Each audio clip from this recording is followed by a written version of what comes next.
ស្រីដល់គ្នាសាំងនៅខ្មែរយើងจะមើលឡើងដល់ប៉ុណ្ណាទៀតឥឡូវនេះឡើងដល់មកទៀត 5,000 ហើយសាំងធម្មតាហើយមកសុទ្ធ 6,000 ថ្លៃមែនទែនទាំងអស់គ្នាកំពុងតែភ័យឥឡូវខ្លាចតែឡើងដល់ 10,000 20,000 សាំងឡើងដល់ 30,000 យើងធ្វើម៉េចហើយយើងមើលប្រទេសជិតខាងយើងនៅវៀតណាមនៅថៃគេចាប់ផ្ដើមកាត់បន្ថយបុគ្គលិកហើយដូចនៅវៀតណាមគេព្យាយាមលើកទឹកចិត្តឲ្យធ្វើការពីផ្ទះហើយនៅថៃគេចាប់ផ្ដើមគិតគូរថាធ្វើការចាប់បានត្រឹមម៉ោង 10 អីដែរ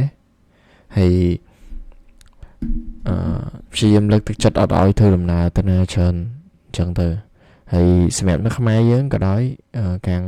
រដ្ឋមន្ត្រីក្រសួងរាយតាមពលគាត់ក៏បាននិយាយលើកទឹកចិត្តដែរថាឲ្យធ្វើការនៅផ្ទះហើយឥឡូវពាក់ព័ន្ធជាមួយនឹងនៅខ្មែរយើងហ្នឹងគឺគាត់ថាអត់ទាន់ខ្វះសាំងទេនៅតែមានប្រភពអាចនាំចូលសាំងមកប៉ុន្តែសាំងហ្នឹងគឺតម្លៃអាចនឹងឡើងពី 10% លើកក្រោយអាចឡើង 20% លើកក្រោយអាចឡើង 30% អញ្ចឹងវាទៅតាមនឹងតែគាត់ព្យាយាមលើកទឹកចិត្តទៅមិនឲ្យយើងចំណាយសាំងកាន់តែតិចកាន់តែល្អហើយយើងសាំងនៅក្នុងស្តុកអញ្ចឹងទៅយើងអត់សូវអស់សាំងច្រើនក៏យើងអត់ទិញចូលបន្ថែមទៀតដែលវាធ្វើឲ្យតម្លៃឡើងដែរហើយមូលហេតុ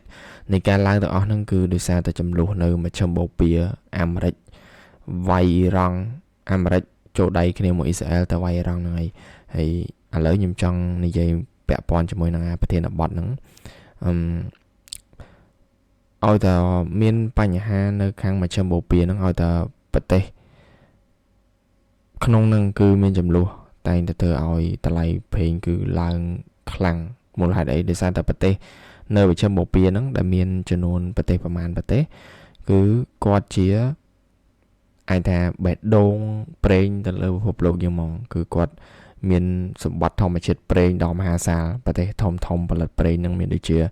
អារ៉ាប៊ីសាអូឌីតអ៊ីរ៉ង់អ៊ីរ៉ាក់គុយវ៉ែតហើយនិងអារ៉ាប់រួមហ្នឹងសុទ្ធតែជាប្រទេសអ្នកមានដែលមានលុយមកពីប្រេងរាប់មិនអស់មហាសាលអញ្ចឹងហើយប្រទេសទាំងអស់ហ្នឹងផលិតប្រេងមកថ្ងៃមួយថ្ងៃរាប់លានបារ៉ែលហើយដែលនាំចេញទៅទាំងអាមេរិកទាំងអឺរ៉ុបទាំងអាស៊ីហើយប្រទេសច្រើនមែនទែនហើយឥឡូវដល់ពេលមានបញ្ហាអញ្ចឹងគឺការផ្គត់ផ្គង់ប្រេងគឺប៉ះពាល់ខ្លាំងមែនទែនហើយប៉ះពាល់ខ្លាំងទៀតសោតដោយសារតែអ៊ីរ៉ង់គឺគាត់បានបិទផ្លូវទឹកដែលជាផ្លូវសំខាន់តែមួយគត់ដែលសម្រាប់នាំប្រេងចេញពីប្រទេស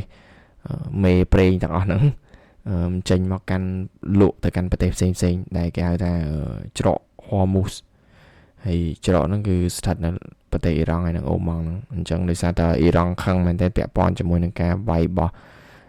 អាមេរិកឥឡូវក៏បិទច្រកហ្នឹងហ្មងពេលដែលសង្គ្រាមកាត់ឡើងពេលខ្លះវាមិនអាចថាពាក់ព័ន្ធជាមួយនឹងប្រេងអាចផ្គត់ផ្គង់បានទេពេលខ្លះក៏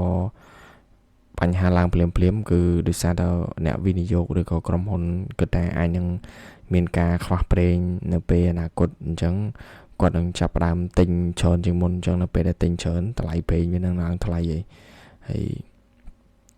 ពីមុនក៏ធ្លាប់មានដែរបញ្ហាតាក់ទងនឹងរឿងទាំងអស់ហ្នឹងដូចជាឆ្នាំ 1973 ដែលប្រទេសផលិតប្រេងហ្នឹងគឺខាងប៉ៃអារ៉ាប់ហ្នឹងគឺគាត់ឈប់ផ្ដល់ប្រេងទៅឲ្យប្រទេសដែលគ្រប់គ្រងអ៊ីស្រាអែលទៅការវាយទៅគាត់ពេលហ្នឹងគឺធ្វើឲ្យប្រេងខ្វះការផ្គត់ផ្គង់មែនតើលោដល់ត្រាអាមេរិកអីអត់មានប្រេងលក់ហ្មងរ៉ាសាំងខ្លះអញ្ចឹងគឺបញ្ហាហ្នឹងមិនមែនកើតតែម្ដងហ្នឹងទេនៅឆ្នាំ 1990 ក៏ធ្លាប់កើតមានបញ្ហាហ្នឹងដែរនៅពេលដែលអ៊ីរ៉ាក់វាយទៅលើគុយវ៉ែតហើយកង្វះប្រេងក៏ធ្វើឲ្យប្រេងឡើងថ្លៃមែនទែនហើយអ៊ីរ៉ង់ថា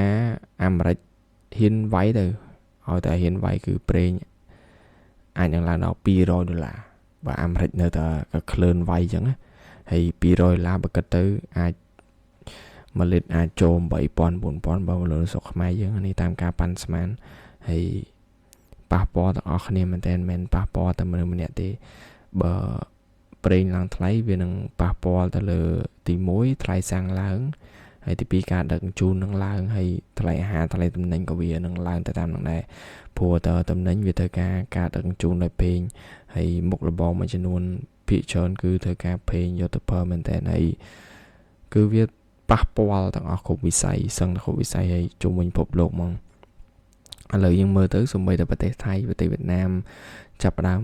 ធ្វើមិនព្យាយាមកាត់បន្ថយឲ្យបុគ្គលិកធ្វើការច្រើនឬក៏ចេញទៅណាច្រើន សូម្បីតែនៅខ្មែរហ្នឹងរដ្ឋាភិបាលក៏ recommend អត់ឲ្យយើងធ្វើការទៅណាច្រើនដែរហើយបើនៅពេលដែលមានបញ្ហាអញ្ចឹងយើងគិតមិនដែរនៅអញ្ចឹងអាចពិភពលោកនឹងព្យាយាមធ្វើម៉េចបង្វែរអាចថាហៅប្រភពធម្មពលណាមួយមកចំនួនប្រេងនឹងបានអត់ដែលវាតម្លៃស្មើប្រេងតែវាអាចប្រើប្រាស់បានយូរឬក៏មិនអញ្ចឹងទៅសង្ឃឹមថាបើមានអញ្ចឹងពេលមានបញ្ហានៅខាងមជ្ឈមបូព៌ានឹងទៀតវានឹងអត់ប៉ះពាល់ដល់